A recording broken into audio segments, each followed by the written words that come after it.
Muy bien, a continuación y continuando con las sesiones de revisión de cada una de las normas internacionales de auditoría, a continuación vamos a estudiar los aspectos más significativos del estándar internacional de auditoría 315, que titula Identificación y valoración de los riesgos de incorrección material mediante el conocimiento de la entidad y de su entorno. Nótese que cuando en esta norma precisamente titula Valoración de los riesgos, es que esta es una de las principales normas que acompaña lo que vale decir que una auditoría se realice en base a la identificación de riesgos. Es importante, como en cada una de las normas que íbamos revisando, y esta no puede ser la excepción, es que la NIA 315, de la misma forma, debe leerse o interpretarse en forma conjunta con lo que establece la NIA 200. A ver, empezamos a revisar la introducción de esta norma y lo primero que revisamos en el primer párrafo es el alcance de esta norma internacional. Y nos dice que esta NIA trata fundamentalmente de la responsabilidad que tiene el auditor para identificar, o sea, el primer trabajo que se va a realizar es identificar los riesgos y como segundo paso, resultado de esta identificación de riesgos, seguramente lo que va a realizar el auditor es una valoración de los riesgos, pero en ambos casos tienen que ser de aspectos que sean materiales o aspectos significativos que estén relacionados directamente con los estados financieros de una entidad. ¿Cómo se va a hacer esto? Mediante el conocimiento de la entidad y mediante el conocimiento del entorno de la entidad, que además puede incluir el control interno de una empresa. ¿Ya? Entonces, si quieren, ese es el alcance, un alcance bastante amplio, el que se propone cubrir esta norma. El párrafo 3 de lo que nos habla es del objetivo. En este caso, en ojos de la NIA 315, el objetivo del auditor, como les decía, es primero identificar y después de identificar se va a realizar la valoración, la correspondiente valoración de los riesgos materiales, pero cuyos riesgos puedan originarse debido a fraude o error, tanto a nivel de los estados financieros como de las aseveraciones o las afirmaciones. Y en este párrafo de objetivo nuevamente resalta y nos dice, ¿y cómo vamos a lograr esto? Va a ser mediante el conocimiento, el know-how que pueda tener el auditor de la entidad de su cliente, del entorno donde opera el cliente, vale decir de la industria del cliente, y aquí hace hincapié en que además debemos considerar el control interno o los controles internos que operan dentro de esta entidad.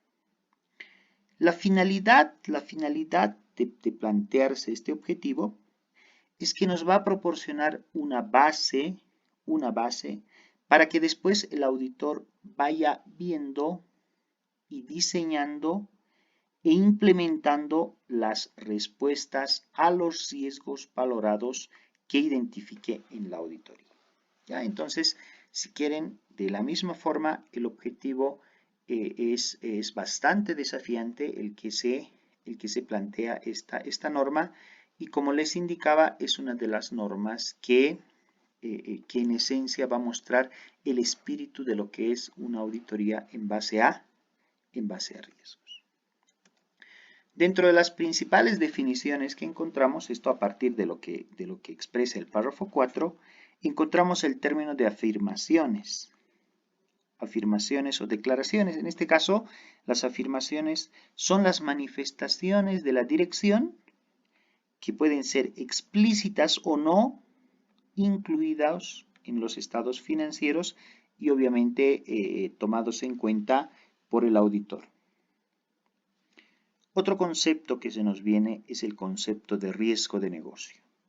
El riesgo de negocio es el riesgo derivado de condiciones en las que opera el negocio, ciertos hechos, circunstancias, acciones u omisiones que obviamente son importantes o son materialmente importantes, que pueden afectar de manera negativa a la capacidad de la entidad para conseguir sus objetivos. Entonces, si estamos frente a ciertas condiciones u hechos que que afectan o que no van a permitir que un negocio pueda cumplir con su objetivo, entonces a eso esta norma lo va a definir como riesgo de negocio. O derivado del establecimiento de objetivos y estrategias inadecuados. También el hecho de que esta empresa tenga algunos objetivos o que haya planteado ciertas estrategias de las cuales no son adecuados para el cumplimiento o para el desarrollo de la entidad, esto también se convierte en lo que pueda ser un riesgo de negocio, pero desde el momento mismo que la entidad va a planificar la estrategia para el desarrollo de sus actividades. Ahora, el otro concepto que se nos viene es el concepto de control interno. Aquí simplemente para complementar, para añadir en el análisis de este punto, este concepto de control interno que maneja la norma, la NIA 315, este concepto prácticamente lo extrae de lo que es el informe COSO, el informe COSO 1 de control interno, y este informe sale el año 1992. Las normas internacionales, o en este caso esta norma, trae este concepto bastante revolucionario de control interno en su momento, pero nótese que este concepto ya tiene a la fecha más o menos 29 años. Considerando lo dinámico de los negocios, este concepto que si bien ha marcado una línea para mostrar los principales conceptos de lo que es control interno, o concepto, perdón, ya es algo obsoleto. En 29 años el negocio ha cambiado, los negocios han cambiado, las diferentes formas de operar las empresas han cambiado y obviamente habrá que hacer esto como tema de autocrítica, algunos cambios en lo que es la NIA 315, principalmente en los conceptos de control interno, ya que según vayamos revisando, vamos a seguir tomando los conceptos que se generaron hace 30 años atrás, si quieren verlo de esa forma. Entonces, con esa breve puntualización, ¿qué es control interno? Es el proceso diseñado, implementado y mantenido, tal cual dice este informe COSO, por los responsables del gobierno de la entidad, cuya finalidad es proporcionar una seguridad razonable sobre la consecución de los objetivos de una empresa. ¿Relativos a qué aspectos? A la fiabilidad de la información, la eficacia y eficiencia de sus operaciones, así como también el cumplimiento de disposiciones normativas y legales, obviamente de cada jurisdicción donde opera la empresa, y reglamentarias. El término controles se refiere a cualquier aspecto relativo a uno o más componentes del control interno que estén funcionando dentro de una empresa. Otro concepto que aparece en esta norma es el concepto de procedimientos de valoración del riesgo. Estos procedimientos de auditoría aplicados para obtener conocimiento sobre la entidad y su entorno se plantean con el objetivo de identificar y valorar los riesgos de incorrección material debido a fraude o error, sea en los estados financieros como también en las afirmaciones.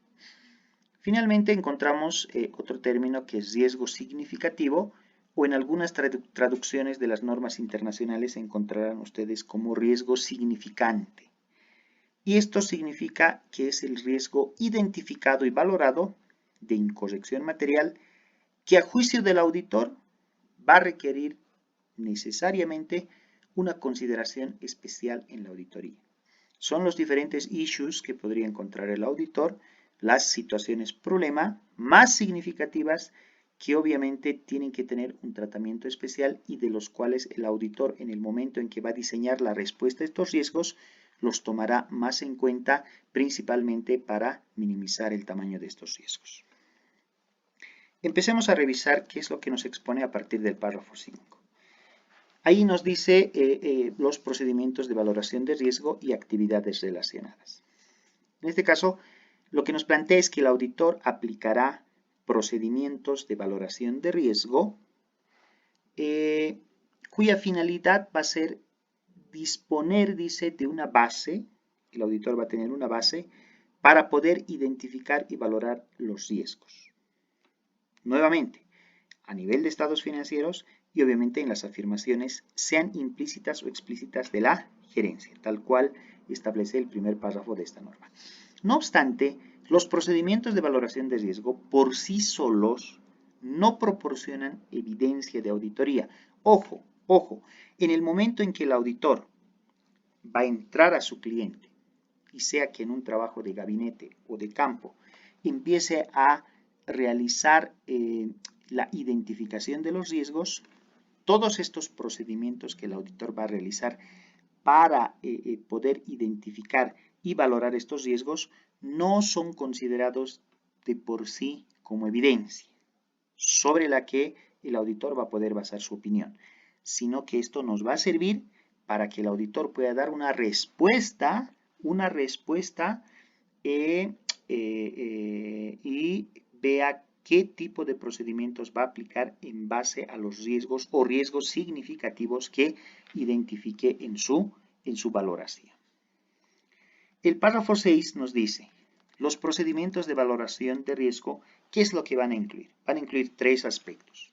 Por un lado están las indagaciones ante la dirección o personal clave de la empresa, obviamente que a juicio del auditor puedan disponer de información que pueda facilitar la identificación de los riesgos. Están los procedimientos analíticos que pueda realizar el auditor.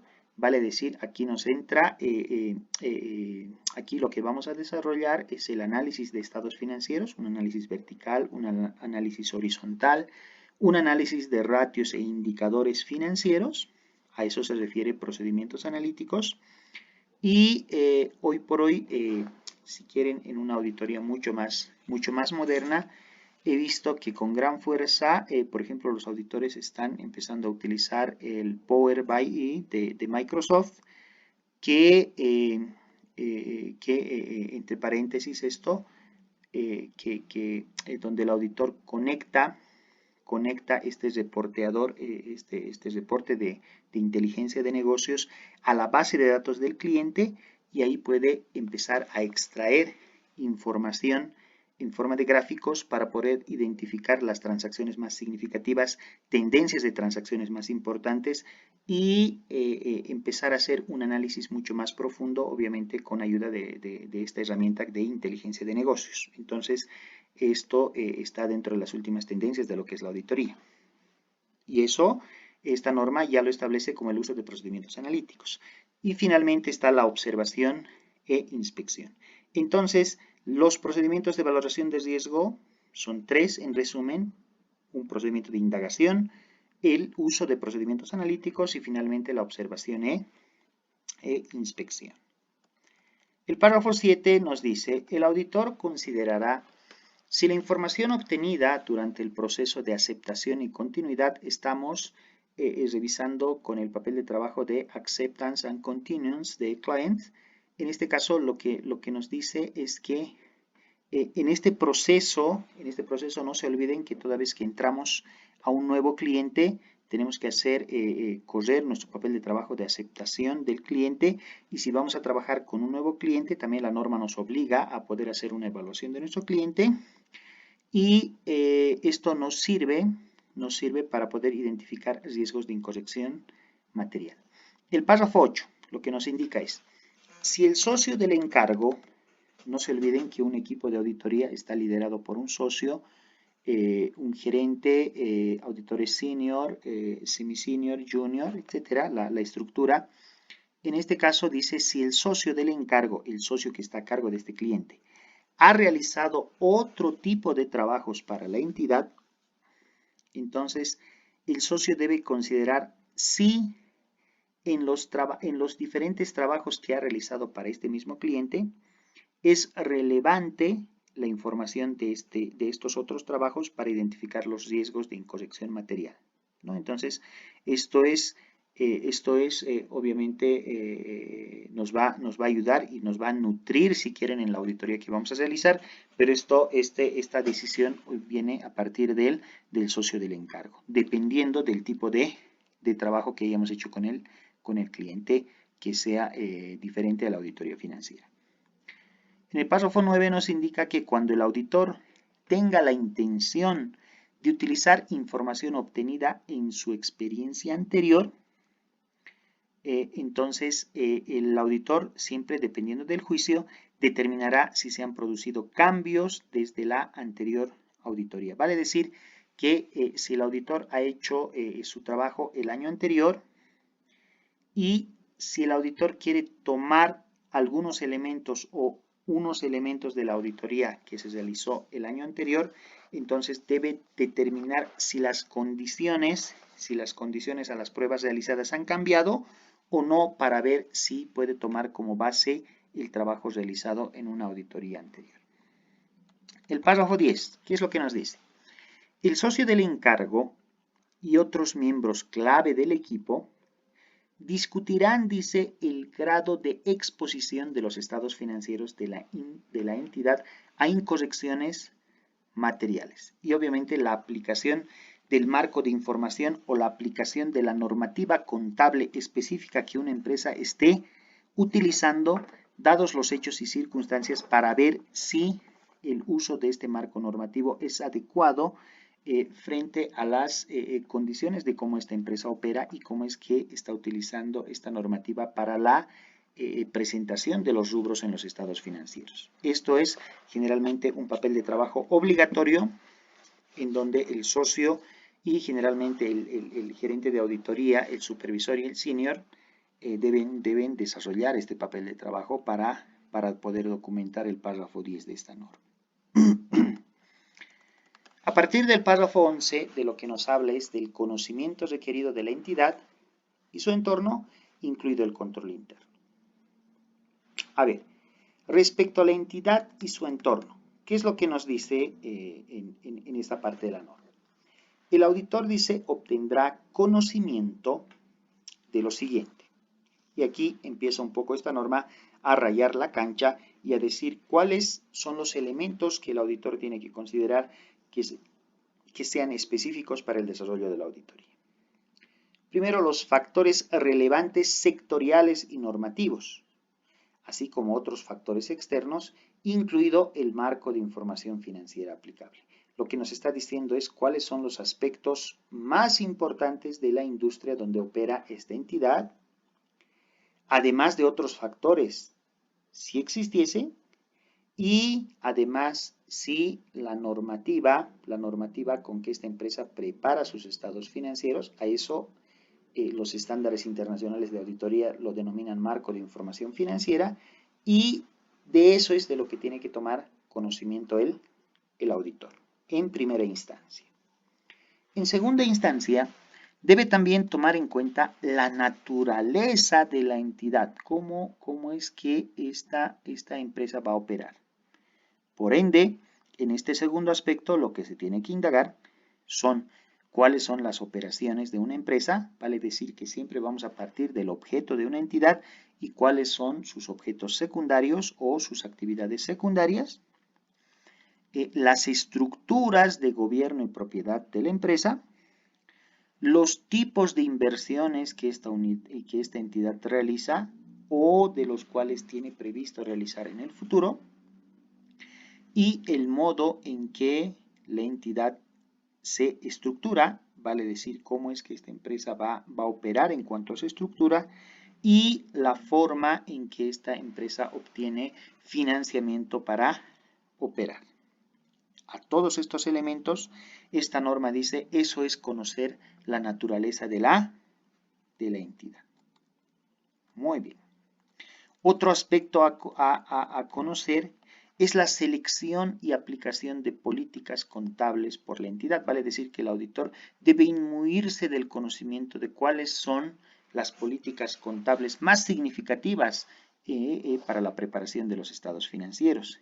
Y después de conocer eso, el auditor debe evaluar si estas políticas contables son adecuadas y son congruentes o son coherentes con el marco, con las normas contables que una empresa pueda utilizar. Asimismo, las políticas contables utilizadas corresponden al sector donde esta empresa opera, ¿no? Entonces, esto nos lleva a un conocimiento mucho más profundo, y es por eso que en algunas firmas de auditoría se suele, si quieren, capacitar a los auditores en industrias. Vale decir que hay auditores que específicamente se capacitan en el área financiera, banca, seguros. ¿Por qué? Porque la norma nos dice que el auditor debe tener cierto criterio para ver si las políticas contables y si el marco contable es adecuado. Entonces, como un auditor se especializa, llamemos, en todo lo que es servicio financiero, entonces logra tener este conocimiento, y existen auditores que, si quieren, otro grupo de auditores de la misma firma que se especializan, por decirles, en empresas comerciales y de servicios.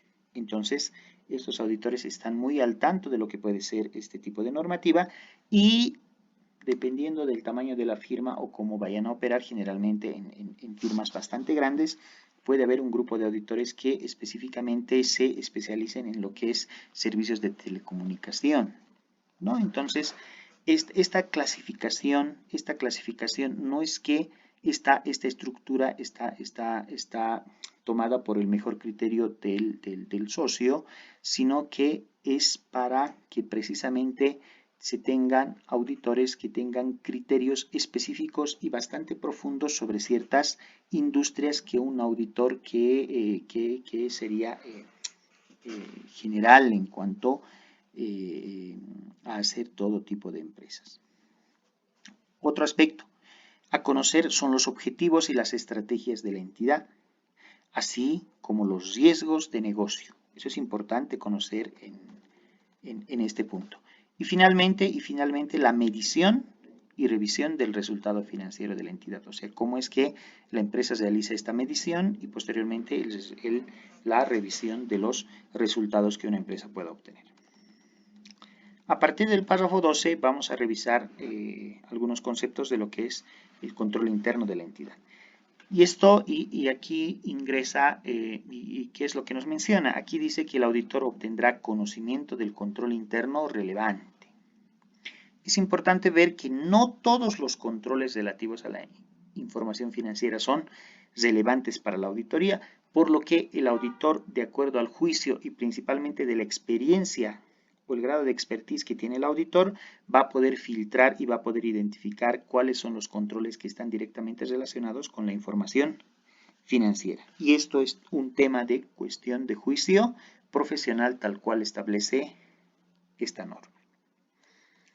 Ahora, respecto a la naturaleza y extensión del conocimiento de los controles, o sea, cuánto tiene que conocer el auditor, es que este párrafo nos dice que al obtener conocimiento de los controles que sean relevantes, el auditor primero va a evaluar el diseño de estos controles.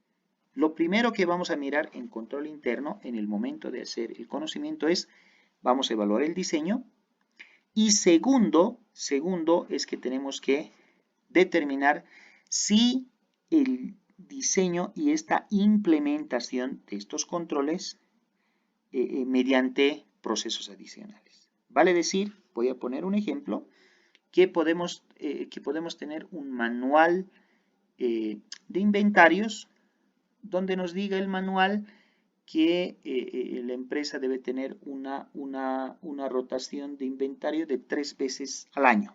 Estoy colocando un ejemplo. Eso es lo que nos dice nuestro procedimiento de manejo de inventario. Tomamos conocimiento de eso y después vamos a revisar si efectivamente la empresa en la realidad tiene inventarios como que estén rotando 3 veces al año, ¿no? Entonces, a esa segunda parte es que se dice que tenemos que revisar lo que es la implementación. Y aquí siguiendo, tomamos los componentes del informe COSO de control interno y como componentes del control interno que el auditor debe considerar está el entorno de control y aquí el auditor obtendrá conocimiento del entorno de control, del ambiente de control y el auditor va a evaluar si la dirección bajo supervisión de los responsables del gobierno mantienen una cultura de honestidad y de comportamiento ético en todos los niveles de la empresa. Segundo, los puntos fuertes de los elementos de ambiente de control. Colectivamente, una base adecuada para los demás componentes del control interno. De hecho, sabemos que el principal elemento de control interno, o el más importante, es el ambiente de control. Por eso es que esta norma internacional también sigue ese corriente y dice lo primero que tiene que evaluar el auditor, en definitiva, es el ambiente de control. Segundo, en el párrafo 15 nos habla sobre el proceso de valoración del riesgo de una entidad. El auditor debe obtener conocimiento si la entidad tiene un proceso, ¿para qué? Para identificar los riesgos de negocio relevantes, para realizar la estimación de la significatividad de los riesgos y la valoración de su probabilidad de ocurrencia y finalmente la toma de decisiones con respecto a las actuaciones para responder a dichos riesgos. En este punto lo que se evalúa es cómo es que una empresa realiza la identificación, la medición y la toma de decisiones en función de los riesgos que identifique en la gestión misma de cómo se va a operar un negocio. El auditor obtiene conocimiento de estos procesos y además de los resultados de estos procesos. Y el párrafo 17 nos alerta y nos dice, si la entidad no ha establecido dicho proceso, o sea, estamos en un cliente donde no tiene un proceso de evaluación de riesgos, entonces el auditor discutirá con la dirección si han sido identificados riesgos de negocio relevantes y el modo en que la gerencia ha dado respuesta sin precisamente tener un proceso de identificación de riesgos. Y seguramente ahí es donde el auditor tiene bastante oportunidad para poder mostrar un valor añadido dentro del desarrollo de la auditoría que sea un plus para la empresa. Otro aspecto es el sistema de información, incluidos los procesos de negocio relacionados relevante para la información financiera y la comunicación. En este caso, el auditor obtendrá conocimiento del sistema de información que está utilizando y esto incluye los tipos de transacciones en las operaciones, incluye los procedimientos relativos tanto a las tecnologías de información o cómo es que va manejándose con sistemas, sino y cómo va a manejarse también con los sistemas manuales si existen. Va a tomar conocimiento de los registros contables relacionados, la información que sirve de soporte a las transacciones realizadas y las cuentas específicas en los estados financieros. Además, el modo en que el sistema de información captura los hechos y condiciones, o sea, cómo es que el sistema hace este proceso de reconocimiento, medición y registro de las transacciones, cómo va a ser el proceso de información financiera utilizado para la preparación de estados financieros y finalmente los controles sobre los asientos de diario, incluidos aquellos asientos que no son estándar, vale decir los comprobantes o los registros que no sean habituales dentro de una entidad. Esos son los aspectos que uno verá en lo que es sistemas de información. Otro elemento, cuando hablamos de actividades de control relevantes para la auditoría, es que el auditor debe obtener conocimiento de cuáles son las actividades de control relevantes, que a juicio del auditor es necesario conocer principalmente para valorar los riesgos siempre importantes y para diseñar cuáles van a ser los procedimientos de auditoría que sean respuesta a los riesgos que sean identificados. Y el párrafo 11 nos dice que para llegar a conocer las actividades de control, el auditor obtendrá conocimiento del modo en que la entidad ha respondido a los riesgos derivados en cuanto a tecnologías de información. Otro aspecto, seguimiento de los controles. El auditor dice obtendrá conocimiento de las principales actividades que la entidad lleva a cabo. ¿Para qué? Ahí es donde va a realizar un seguimiento de control interno relevante y el modo en que la entidad inicia medidas correctoras de las deficiencias de sus controles. ¿Ya? Eso en cuanto a seguimiento de los controles. Ahora, a partir del párrafo 25 ya nos habla sobre lo que es identificación primero y valoración de riesgos. En este caso, ambos conceptos son definidos en esta norma y nos dice que el auditor identificará y valorará los riesgos de incorrección material. ¿En qué? Primero, en los estados financieros. Segundo, sobre las afirmaciones sobre los tipos de transacciones, saldos e información a revelar. Vale decir que estamos partiendo de lo general y estamos llegando a lo particular. Es la metodología que está utilizando y que nos va a servir de base toda esta información para cómo es que vamos a dar respuesta o cuáles son los procedimientos que el auditor va a desarrollar en forma posterior.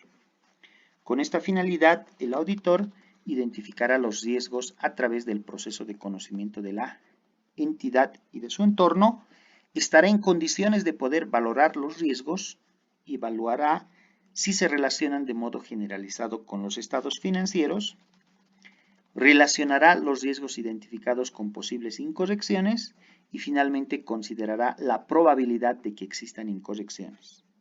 Y si estas incorrecciones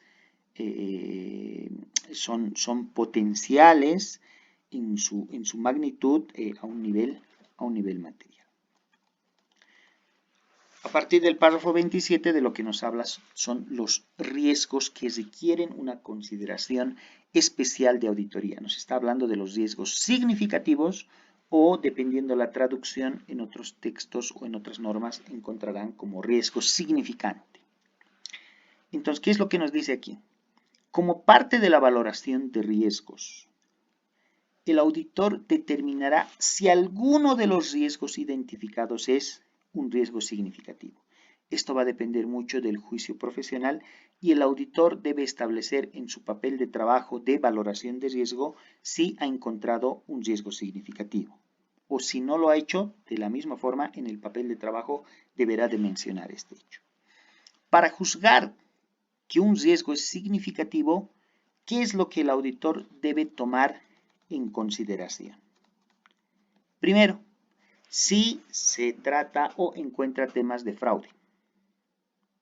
Segundo, si el riesgo está relacionado con significativos y recientes acontecimientos económicos, contables o de otra naturaleza. Debe considerar la complejidad de las transacciones. ¿Cuál es el grado de complejidad?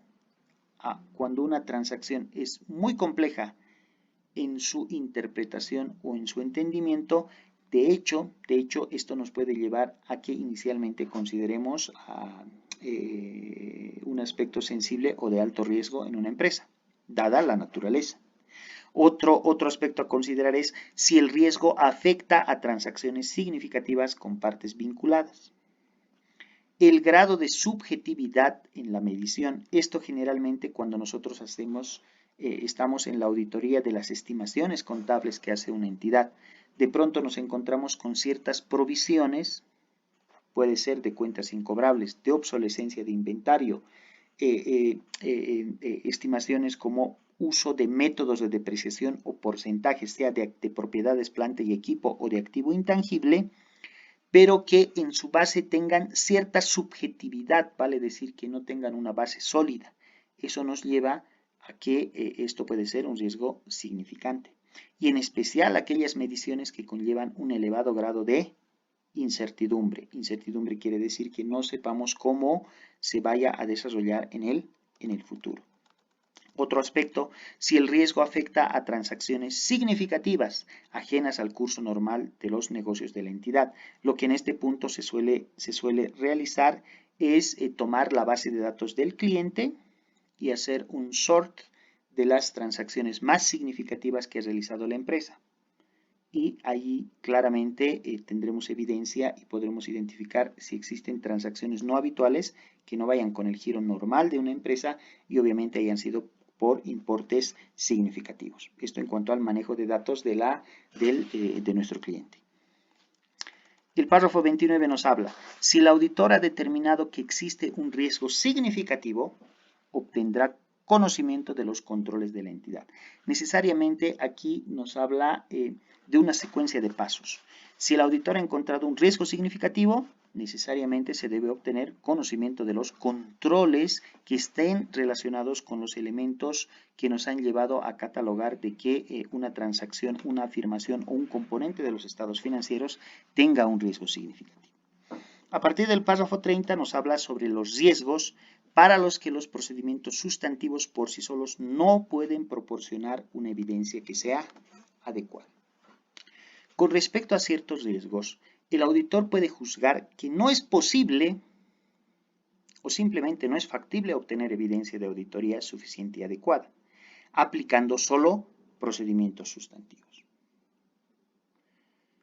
Dichos riesgos pueden estar relacionados con el registro inexacto o incompleto de tipos de transacciones o saldos contables. En tales casos, los controles de la entidad sobre dicho riesgo son relevantes. Lo que nos está diciendo es que si nosotros vamos a aplicar pruebas sustantivas o procedimientos de detalle, vale decir que vamos a hacer un trabajo a detalle en la auditoría y concluimos que de hecho solo realizar procedimientos sustantivos no nos va a satisfacer en cuanto a la reducción del riesgo, entonces necesariamente debemos de realizar procedimientos de controles, obviamente de los más relevantes.